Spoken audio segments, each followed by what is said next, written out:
how much misery it can save you if you actually know your attachment Oh my God, styles. please tell me. I need to know. So human beings are not meant to be solo. We are meant to be... We are not meant to be islands. That palm tree and two books and one person is not going to help you survive. Oh, yes. Okay, so the three predominant attachment styles are anxious, okay. avoidant, Okay. and of course the healthiest, which we call secure.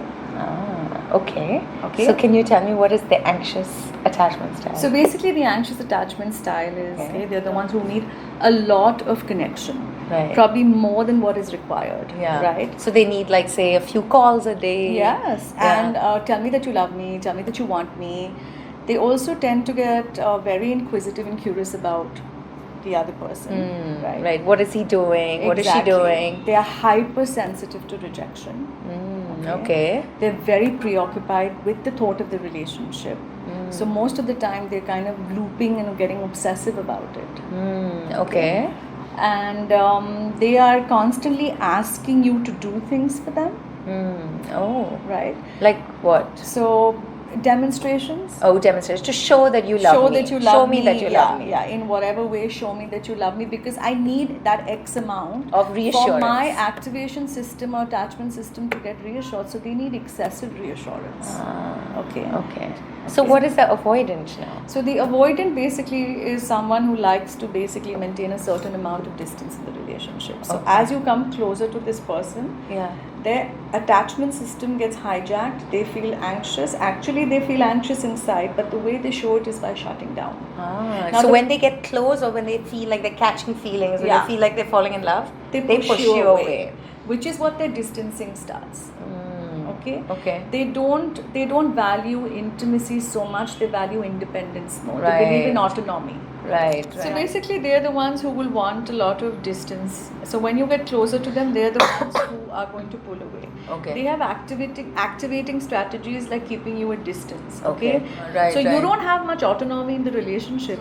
All the decisions are made by them. Mostly. They basically decide because they're okay. If they threaten the relationship, I think they're like, hey, if you don't like this, then sorry, you should leave, or why are you in this? If you're not happy, just go. And you will realize over a period of time that these two styles are the ones who get together the most. Oh, they're the most attracted to each other. Why is that? Because somewhere when the person is anxious, when they were children, how do they become anxious? Where did the activation system comes from? So when they were children, their parents, let's say, were inconsistent with their affections. So they give what we call, like we said, double bind messages to children. Right, slap your child and then kiss them and hug them. So it's like a mom will say, oh, come here and help me, and then suddenly she'll shout at you. Right. So what happens is that you never know. So there's a lot of unpredictability in the environment that you're brought up in. Okay. Your caregiver is not consistently available to you. Right. So the child starts getting very anxious at a very young age, and this is happening very unconsciously. Very unconsciously. You can't blame your parents for that, but it happens a lot. It happens a lot. So they become what we call people pleasers. The children become people pleasers. Most people pleasers are parent pleasers. Oh. So they try to mold themselves so that they can get their best from their parents to survive. So if their parents are not giving them what they want, they start crying, they get anxious. So these are the children who might have high separation anxiety and very sensitive to rejection and very sensitive. But their survival mechanism is, I have to cling. Because then mom will go away or dad will go away. And what about avoidant? How do they? So avoidant, what happens is that as children, their parents were little non-responsive to them. And they were sort of stoic. So the only way they knew how to survive was to shut themselves out. So their parents were just like ignoring them, or? Yeah. So in some ways they were non-responsive and non-attuned to them. So this is a child who could come home and maybe have a really depressed mother at home. Or not have parental support really. And there was no one really to take care of the child. So the child learned to be highly autonomous at a very, very young age. Right. Makes sense? Right. So because they learned how to be independent, autonomous at a very young age. But not in a good way. They were not nurtured into it. It wasn't a skill set. It was a survival set. It was a survival instinct. And they take that on into relationships. Yeah. So they get very threatened when people come too close. So what happens is that I have been taught how to cope on my own. Yeah. Because there's no one really been around. So what is the message? There's no one really going to be there for me. So that's their thought system, that no one will ever be there for me, so I can't get close to anyone. All these attachment styles develop as survival mechanisms. Right. You're not even aware that they're happening. Because I've had partners in the past who, like, when we got really close, they suddenly disappear. They flee. Yeah. They just get really, and they're like, listen, I feel anxiety when we're too close. I need to go away. So they need to maintain distance to come back to some sort of normalcy for them. But when the psychologist... Can you change this? Or is this something that you're with for life? No, you can change it if you are self-aware Mm-hmm. and if you are willing to go into therapy. It's Right. a long-term process, but there's definitely hope for change if Okay. you really work towards it. Okay. You'll always carry some reminiscence of it, which is Right, fine. right. But as long as it's your own awareness, As long as you're aware that I'm an absolutely you can avoidant, change. I'm an anxious. Yeah. Right. Yeah. And what happens when an anxious and avoidant person get together? So it's really strange, but it's a very common phenomenon to have these two styles get attracted to one another, realizing that sometimes they're not the best match. But they that's very somehow common. just very common. They're attracted to each They other. get attracted to each other. In fact, two avoidants will never get attracted to each other. They don't have the emotional glue to keep the relationship going. Oh, interesting. But the anxious and avoidant keep on triggering off their attachment styles. Okay. So what happens is that it's like when they are together, it's almost like an emotional roller coaster. Right. So what happens is that that. the anxious person wants more and more from the avoidant, which probably the person still doesn't know really what if the person's avoidant. They realize that the avoidant starts sending them double bind messages. Correct. Which correct. then takes them back to their childhood, which is what their parents would do, which they Right. somehow thought was love, right? Right. So we don't look for something that's good for us. We look for something that's familiar. We don't look for love. We Absolutely. look for something that's familiar. Absolutely. Very interesting. Yeah, again, you'll really, so it's very common to see that, let's say a person saying, I would never get attracted to a man like that because my father was like that. But somehow during the time that we look back, especially in therapy, we start seeing that very unconsciously, they start Right. attracting something about their parental figures back into their lives. Very interesting. So what is familiar Yeah. gets repeated, right. which is okay. what we call repetition compulsion. Oh. How do you make this work? Can you make it work? You can make it work if you start becoming first aware of the attachment style. Shanaz, Correct. without the attachment style, it's going to get very difficult. Correct. Because this will be a pursuit and chase relationship. Right, It's right. like playing chess. One move I'll make और फिर मैं wait करूँगी कि तुम दूसरा move करो, and then it's all going to be one khichdi by the end of it. Right. So it's like the anxious wants more connection, the avoidant will start pulling away.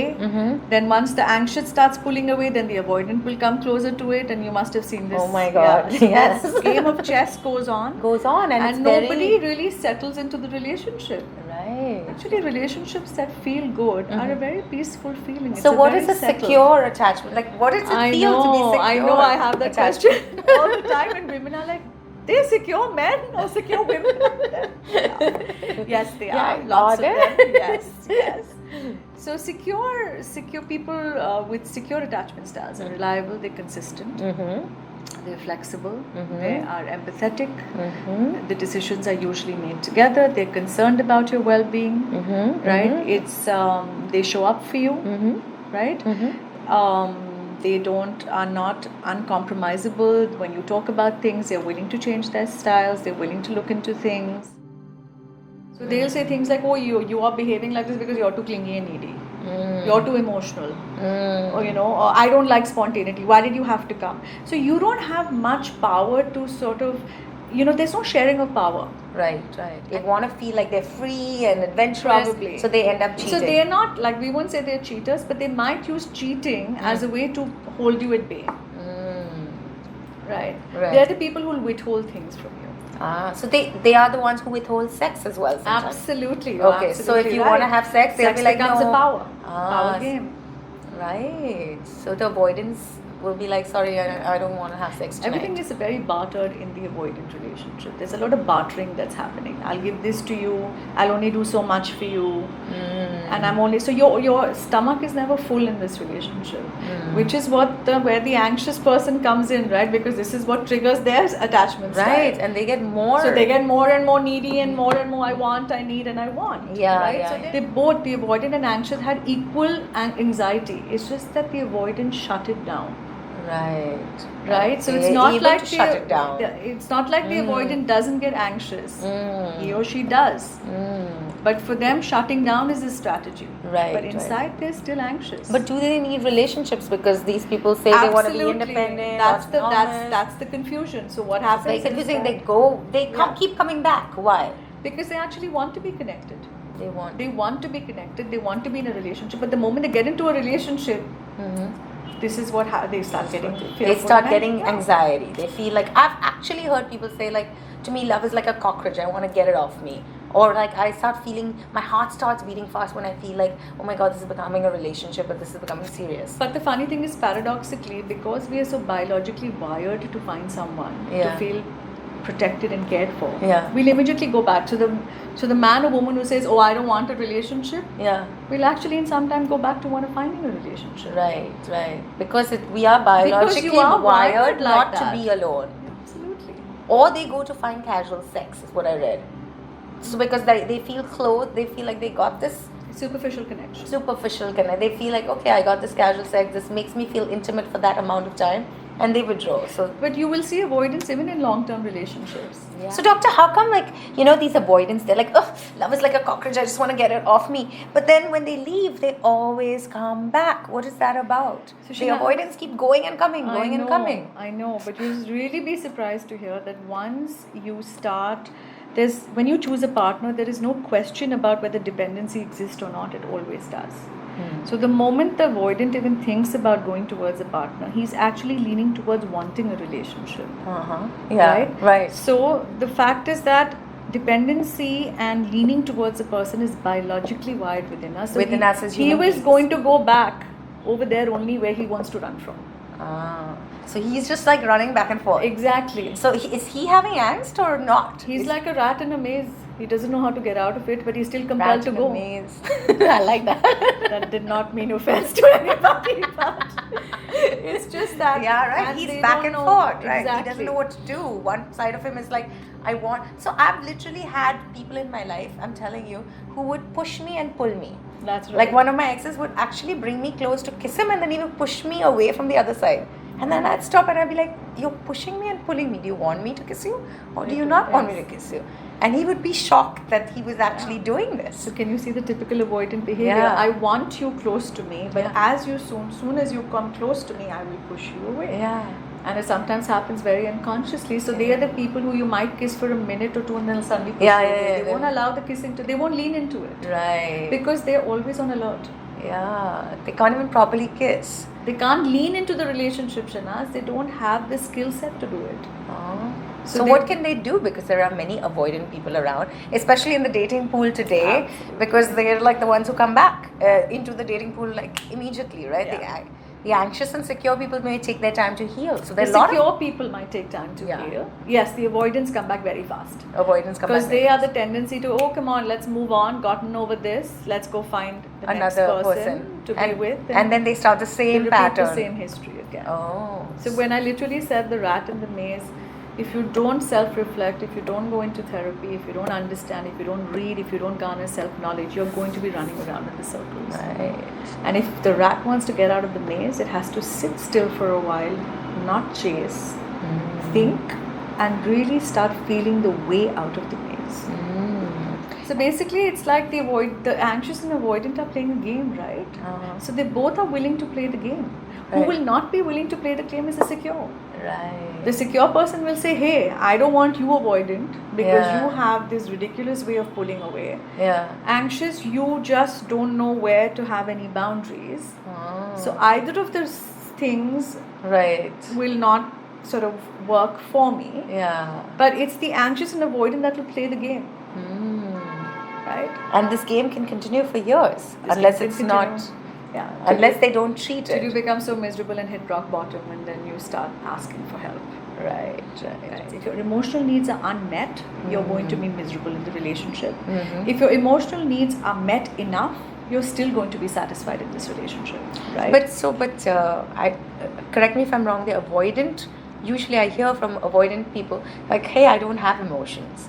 I don't have emotional needs. Is that true? No, nobody doesn't have emotional needs. That's Okay. absolutely possible. They just Okay. shut their emotional needs down. Right. So, but in this scenario, it's the anxious people who need more, right? Right. They're the ones who say, hey, I need one call a day at least, like just one call. Yeah, right. So the Right. avoidant needs to be coached into their own when they. So the thing is that both have to realize that this is valued enough This to is- want to make it work. Right, right. So both might say that okay, let's just go and talk to someone professional who can help us through it. right? Correct. So the avoidant will be helped to make them understand that if they don't end up giving some amount of this to their partner, Yeah. their partner's going to turn more and more away from them. Correct. So they have to be very cognizant Yeah. that they have to keep whatever the emotional needs of the anxious are, that they have Yeah. to give a certain amount. They have to. Whether it's a call Yeah. a day, Right. whether it's I need to meet you twice a week, Yeah. whether it's like okay, we're going to schedule a holiday once a month, whatever it is, you have to be very, very cognizant and sensitive about the fact that these things are important. And you have to make those rules in your relationship. And the funny thing is that they don't realize the more they give it, the more the anxious will back out and become and a back secure, off. right? You can be a secure person and turn into an anxious person if you're dating an avoidant. If your needs are not being met. Yeah, absolutely, absolutely. So all we are saying is that have the wisdom to realize that if you give enough to your partner, Yeah. paradoxically you don't have to do enough later. Yeah. What they keep on doing is not giving enough and then having this person on your head all the time and then Yeah. you're getting irritated and the whole chase and pursuit starts all over again. Right, exactly. Anything I've gets heard too that. emotional and overwhelming for the avoidance, they'll shut down, right? Because that's their first coping mechanism. Right. So anxious have to realize that Yeah. and actually speak to them at a point when they are comfortable. Mm. So you can't be, again, now coaching the anxious person is you can't come with your problems and just vomit it out at the avoidant because the avoidant will be like, whoa, whoa, whoa, what are you saying? Yeah. It's too much. Yeah. So their mechanism biologically is already shutting down. Correct. So you have to literally either break it down or do it in small things. Yeah, explain it very. So it's a lot of work to make this anxious and avoidant Shanaz, person. relationships are a lot. Relationships are work. So it's not all like story. So when they No. say like, oh, I'm going to meet the one, but the one and you are going to have a lot of work to do, and there is no one. The one is the one who willing to stay, work, and do the work becomes the one.